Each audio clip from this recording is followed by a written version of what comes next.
الذكر فهل من مدكر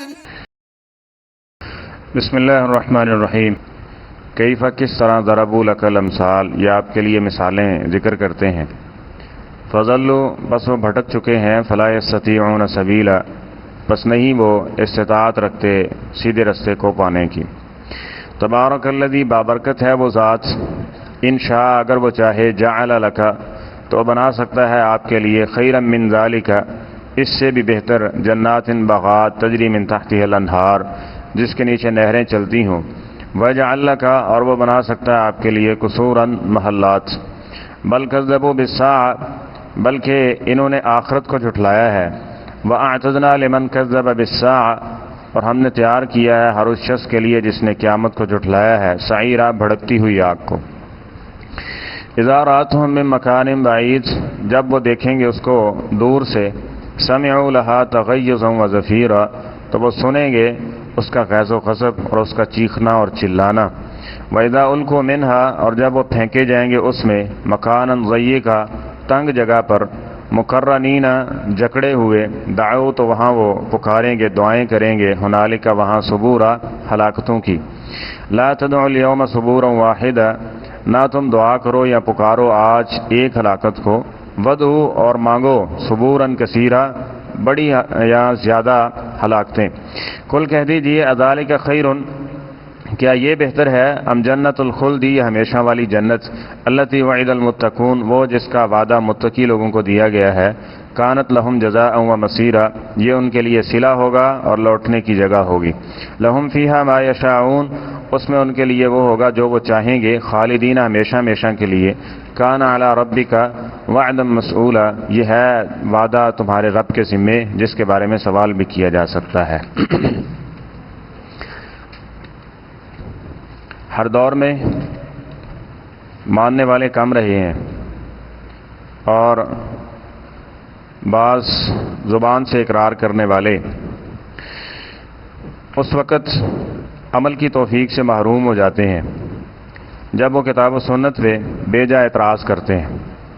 اور اس وقت بھی آپ منظرنامے کو دیکھ لیں گے، جو لوگ اللہ تعالیٰ کی ذات پہ، اس کے احکامات پہ، رسولوں پہ، احادیث کے اوپر بلا وجہ تکرار، انکار اور اپنی عقل کو بڑا کرنا اور اپنے آپ کو سمجھدار کرنا ثابت کرتے ہیں نا، وہ عمل سے، روحانیت اور تقوی سے محروم کر دیے جاتے ہیں، اور آہستہ آہستہ کیا ہوتا ہے وہ دین سے بیزار ہو جاتے ہیں۔ ملحد طبقے کا یہی ہوتا ہے نا، اور خصوصاً اس چیز سے بھی خبردار رہنا چاہیے۔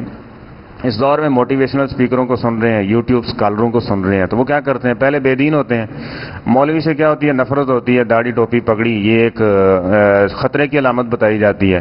تو جب وہ اس طرح کا آدمی آتا ہے جس کا یہ حلیہ نہیں ہوتا تو سمجھتے ہیں اے بندہ صحیح ہے، اے خالص گل کرے گا، اور پھر ساتھ میں یہ بھی کہہ دے گا کہ میں تو اس کا اسپانسر نہیں ہوں، مجھے اس کا کوئی بینیفٹ بھی نہیں چاہیے، میں تو خالص اللہ کی رضا کے لیے کام کر رہا ہوں۔ اب دیکھیں ایک آدمی جس نے ایک حدیث سنی ہے، باقیوں کا اس کو علم ہی نہیں ہے، اس نے فتویٰ اس پہ لگا دیا ہے، تو نبی علیہ السلام نے تو قرب قیامت علامت ذکر کی تھی کہ ایسے لوگ آئیں گے جو جہلا ہوں گے اور اپنے آپ کو سمجھیں گے کہ ہم بہت بڑے مفتی ہیں، وہ خود بھی گمراہ ہوں گے اور ان کی پیروی کرنے والے بھی کیا ہو جائیں گے، وہ بھی گمراہ ہوں گے۔ تو اب وہ کیا ہے، وہ بے جا اعتراضات کرتے ہیں۔ اب بے جا جب اعتراضات کرتے ہیں تو پھر اس کا نتیجہ کیا نکلتا ہے، تو خود بھی عمل اور تقوی سے محروم کر دیے جاتے ہیں، اور اس کا ماننے والا بھی عارضی طور پہ، وقتی طور پہ اس پہ جوش آتا ہے اور وہ جناب سب کچھ کرنے کے لیے تیار ہوتا ہے، لیکن اس کے باوجود بھی صرف اس کا فوکس اس نظریے پہ ہوتا ہے جو اس کو اچھا لگتا ہے، باقی وہ اسلام کو، جبکہ اسلام کا یہ مزاج نہیں ہے، ٹھیک ہے۔ علماء اور جو دین کو پراپر طریقے سے سیکھنے والے ہیں اور اس کو پڑھنے والے ہیں نا، اس پہ عمل کرنے والے ہیں، ان کا مزاج میں یہ چیز نہیں ہوتی، بلکہ کیا ہے کہ وہ جو قرآن و سنت ہے اس کے مطابق اپنے ذہن کو جو ہے وہ بنانے کی کوشش کرتے ہیں۔ اگر وقتی طور پہ کوئی مسئلہ بھی ہوتا ہے تو وہ اللہ تعالیٰ سے یہ دعائیں کر رہے ہوتے ہیں کہ اللہ ہمیں نافرمانی اور بغاوت سے بچانا، ہمارے دلوں کو ٹیڑھا نہ کرنا، ہمارے دلوں کو ثابت قدم رکھنا، ہمارے دلوں کو اطاعت کی طرف پھیرنا، یعنی وہ عمل کی طرف آتے ہیں بجائے اس کے اعتراضات کے۔ پھر آج کل کی یہ کہ وہ ایک مسئلہ سنا دوسرے سے اور تیسرے سے اور پھر کہتے ہیں یہ مولویوں کا پھڈا ہے، وہ دین سے کیا ہو گئے؟ بیزار ہو گئے. اور اسی طرح بے جا اعتراضات، اور یہی پیچھے سورہ بقرہ بنی اسرائیل میں بھی پڑھ چکے ہیں، بنی اسرائیل کا جو واقعہ وہ، اور اسی طرح یہ قرآن پاک میں کئی جگہ پہ ذکر کیا گیا. اور یہاں بھی یہ کہ یہ کفار مکہ بے جا اعتراضات کرنے کی وجہ سے، انبیاء پر اور استہزاء کرنے کی وجہ سے، یہ دو ایک ایسی خصلتیں ہیں جب آ جائیں تو پھر حق کی جو روشنی ہے وہ ختم کر دی جاتی ہیں ان لوگوں سے. تو اللہ فرماتے ہیں ان کو دیکھو یہ آپ کے لیے کیسی مثالیں بیان کر رہے ہیں. فضلوا فلا يستطيعون سبیلا.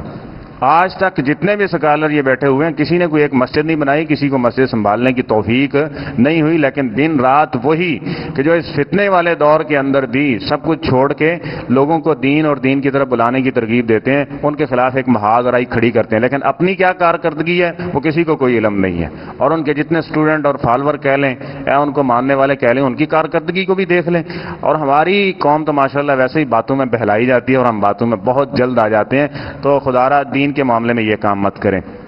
تو فرمایا جب انہوں نے یہ چیزیں کی نا کہ یہ دیکھو یہ تو جادو زدہ آدمی ہے، یہ فلاں ہے، یہ فلاں ہے، یہ سارے، اور جتنے انہوں نے اعتراضات کیے تھے وقتی طور پہ سارے ٹھیک تھے کہ محمد صلی اللہ علیہ وسلم کے پاس تو کھانے پینے کے لیے بھی شے نہیں ہے، یتیمی کی حالت میں ان نے یہ جو ہے وہ یہ بچپنا گزارا ہے، اور اس طرح کے آپ کے معاملات ہیں.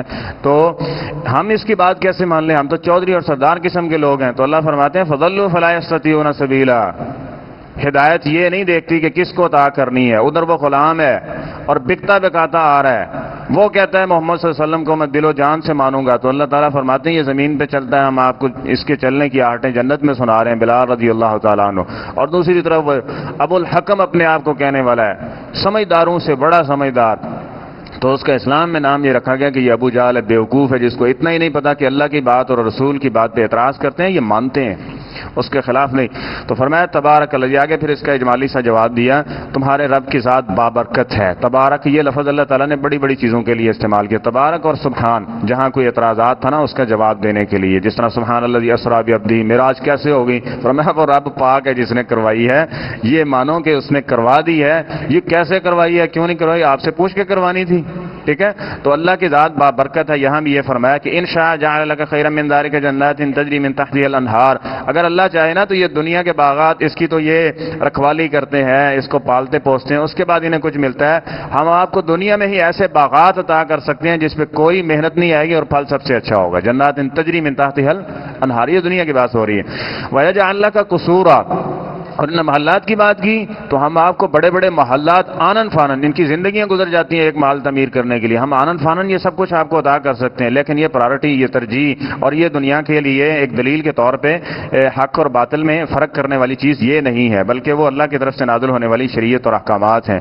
بلکہ اللہ فرماتے ہیں کذبوا بالساعہ، حقیقت یہ ہے کہ یہ لوگ آخرت کے منکر ہیں. اب دیکھیں نا، جو شخص آخرت کو ماننے والا، اس کا مخالف بھی اس کو کوئی حدیث سناتا ہے، اس کو ڈراتا ہے تو وہ مانتا ہے، کیونکہ یہ آخرت کی بات ہے نا، اس کی بات تو نہیں ہے. اور جو شخص کسی ذات کو دیکھتا ہے، اس لیے مسلک حدیث کے حوالے سے یہ ہمیں ببانگ دہل اور کہتے ہوئے یہ فخر محسوس ہوتا ہے کہ یہ کسی آدمی کے اس کی طرف بلانے والی بات نہیں ہے. بڑا ہے چھوٹا ہے، اس کا مقام اور مرتبہ، ادب اور احترام سب اپنی جگہ ہے، لیکن سب سے اونچی اور فوقیت جس کو دی جاتی ہے وہ قرآن اور حدیث کو ہے. جو قرآن ہے، جو حدیث ہے، اس کو مانا جائے گا. فلاسفی ہے، بڑے بڑے سکالر ہیں، ان نے اپنی رائے پیش کی، اپنی رائے اپنے پاس رکھو. قرآن و حدیث سے بڑی کسی کی رائے ہم نہ سمجھتے ہیں اور نہ ہی ماننے کے لیے تیار ہیں، اور یہی ہونا چاہیے کہ قرآن و حدیث سب سے اونچی چیز ہے.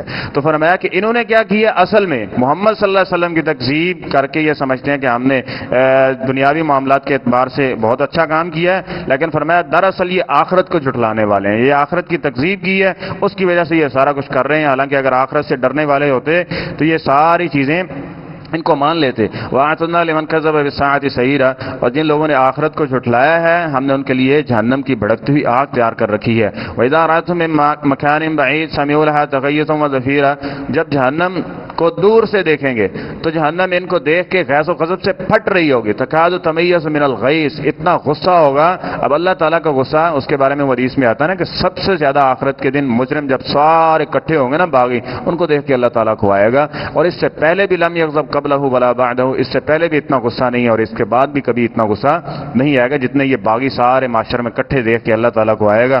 لیکن جہنم کے بارے میں بھی اللہ تعالیٰ نے فرمایا کہ یہ باغیوں کو دیکھ کے پھٹ رہی ہوگی، تکاد تمیز من الغیظ، اللہ کا حکم ہو جائے تو یہ پھٹ جائے اور ان کو آنن فانن نگل جائے. تو فرمایا بس صفیرہ، اور اس طرح چلائے گی جس طرح گدھا چلاتا ہے. وَإِذَا أُلْقُوا مِنْهَا مَكَانًا ضَيِّقًا، اور جب یہ پھینکے جائیں گے تنگ جگہ کے اوپر، اور پھر مقرنین جکڑ کے، ہاتھوں میں بیڑیاں، گلے میں توق، ٹھیک ہے، اور ہتھکڑیاں اور پاؤں کے اندر بیڑیاں ڈال کے، تو دعوا ہنالک ثبورا، وہاں دعائیں کریں گے، پکاریں گے. کبھی فرشتے کو پکار رہے ہیں جو جہنمی دروغہ ہے، کبھی اللہ تعالیٰ کو آواز دے رہے ہیں، کبھی یہ دعائیں کر رہے ہیں کہ ہمیں ہلاکت کا شکار ہو کے ہم مر جائیں، ہماری یہ زندگی ختم ہو جائے، ہماری روحیں نکل جائیں. تو فرمایا لا تدعوا اليوم صبورا واحدا، آج ایک ہلاکت کو پکارتے ہو، ودعوا صبورا کثیرا، آج ساری ہلاکتیں اکٹھی کر کے ایک آدمی کے اوپر بھی ساری مصیبتیں ڈال دی جائیں، تب بھی اس کی روح نکلنے والی نہیں ہے، تب بھی اس کی جان نکلنے والی نہیں ہے، وہ اسی مصیبتیں اور اسی سزاؤں کے اندر یہ زندگی بسر کرے گا.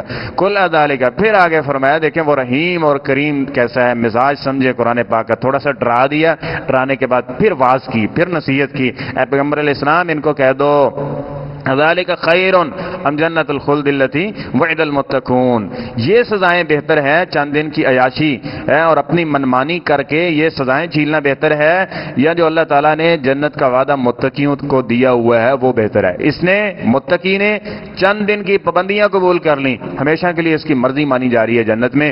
اور وہ کتنا بے وقوف ہے کہ چند دن کے لیے اپنی مرضی کرتا ہے اور ہمیشہ ذلیل اور خوار ہوتا ہے، ہمیشہ جہنم کا شکار ہو جاتا ہے. تو اللہ ایسے بدبختوں سے ہمیں محفوظ فرمائے. کانت لہم جزاء و مصیرا، جنہوں نے اللہ تعالیٰ کی باتوں کو مان لیا، تقویٰ پرہیزگاری یعنی پرہیز کیا، جن چیزوں سے روک دیا، تو ان کے لیے یہ صلہ ہوگا، یہ لوٹنے کی جگہ ہوگی. لہم فیہا ما یشاؤون، ان کے لیے وہاں وہ ہوگا جو یہ چاہیں گے، خالدین، اور پھر ہمیشہ ہمیشہ کے لیے ہوگا.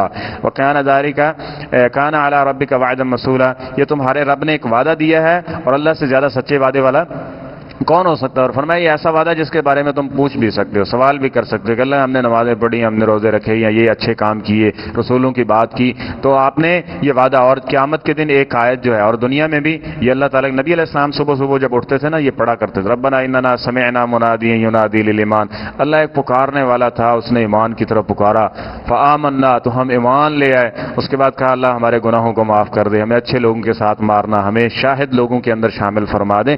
ان چیزوں کو سامنے رکھا کریں، اور پھر یہ دعا کیا کریں کہ اللہ جو حق بات ہے ہمیں سننے اور پھر اس کے مطابق چلنے کی توفیق عطا فرمائے. اور قیامت کے دن یہ جو خوش نصیب لوگوں کا اللہ تعالیٰ نے ذکر کیا ہے، اللہ تعالیٰ ہمیں ان میں شامل فرمائے.